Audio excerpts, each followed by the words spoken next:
प्रिय भक्तजनों, जय माता दी।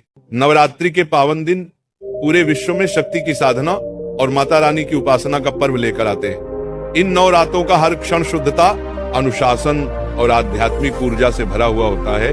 व्रत रखने वाले भक्तों के लिए यह केवल आहार का संयम नहीं, बल्कि विचारों, व्यवहार और दिनचर्या का भी तप है।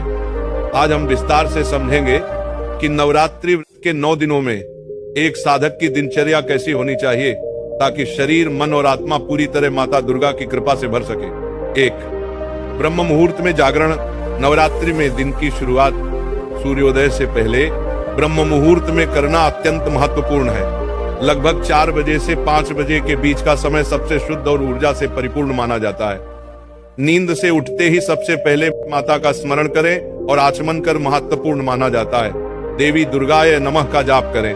इसके बाद गुनगुने जल से स्नान करें।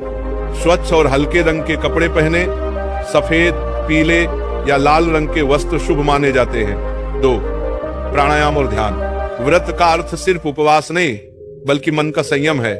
सुबह की शांति में प्राणायाम, अनुलोम विलोम, गहरी श्वास और ध्यान करने से मानसिक स्थिरता आती है। माता की आराधना करने से पहले कम से कम 15-20 मिनट का ध्यान मन को पवित्र और एकाग्र बनाता है। 3.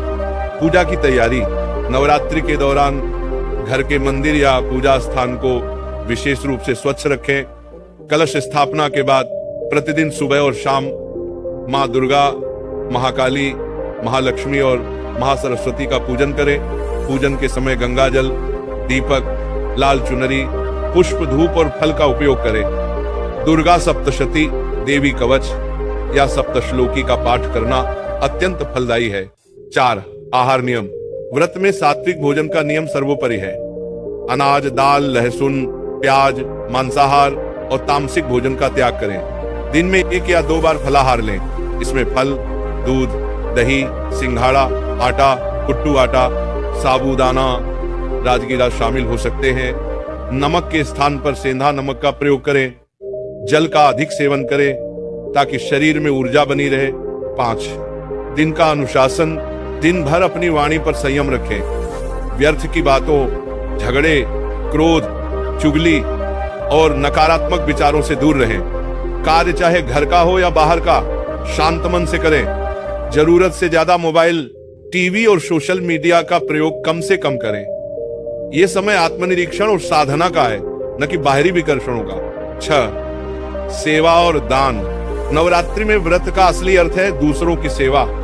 किसी भूखे को भोजन कराना, गौ सेवा, गरीबों को वस्त्र दान, कन्याओं को भोजन और उपहार देना, ये सभी मां को प्रसन्न करने के श्रेष्ठ मार्ग हैं।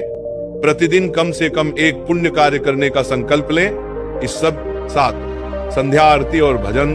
सूर्यास्त के बाद संध्या आरती अनिवार्य है। घर में परिवार सहित माता की आरती करें, भजन गाएं, घंटी बजाएं। इस समय घर का वातावरण अत्यंत पवित्र और ऊर्जावान होता है। आरती के बाद प्रसाद वितरण करें। यह समय परिवार के साथ आध्यात्मिकता का आनंद लेने का होता है। बुरा 8. रात्रि विश्राम।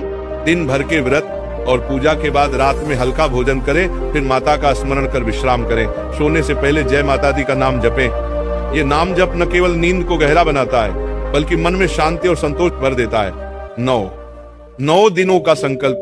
पूरे 9 दिनों तक ये दिनचर्या बनाए रखना एक तपस्या है। ये शरीर को शुद्ध करता है, मन को स्थिर करता है और आत्मा को उच्च शक्ति से जोड़ता है। नवरात्रि का व्रत केवल देवी की कृपा पाने का साधन नहीं, बल्कि अपने जीवन को अनुशासन, सेवा और भक्ति से भरने का मार्ग है। 10. अंतिम दिन का महत्व। नवमी या अष्टमी के दिन कन्या पूजन और हवन का विशेष महत्व है। 9 कन्याओं को भोजन कराना, उन्हें उपहार और दक्षिणा देना व्रत को पूर्ण करता है। ये माता की पूर्ण कृपा का आशीर्वाद पाने का सबसे बड़ा अवसर है। प्रिय भक्तों, नवरात्रि का व्रत और उसकी दिनचर्या हमें यह सिखाती है कि सच्ची उपासना केवल मंदिर की सीमा में नहीं, बल्कि हर कर्म में है। जब हम अपनी आदतों को पवित्र बनाते हैं, वाणी में मधुरता लाते हैं और दूसरों के लिए करुणा रखते हैं, तभी नवरात्रि का व्रत सफल होता है। इसलिए इस नवरात्रि पर यह संकल्प लीजिए कि 9 दिनों की ये अनुशासित दिनचर्या को आप अपने पूरे जीवन की आदत बना लेंगे। नियमित समय पर उठना, सात्विक भोजन, ध्यान, सेवा और सत्संग, यही वह सूत्र है जो न सिर्फ व्रत को सफल बनाता है, बल्कि पूरे जीवन को मंगलमय करता है। माँ दुर्गा से यही प्रार्थना है कि उनका आशीर्वाद आप सभी पर बना रहे, आपके घर में सुख शांति और समृद्धि आए और आपका जीवन सदैव शक्ति और भक्ति से ओतप्रोत हो। जय माता दी।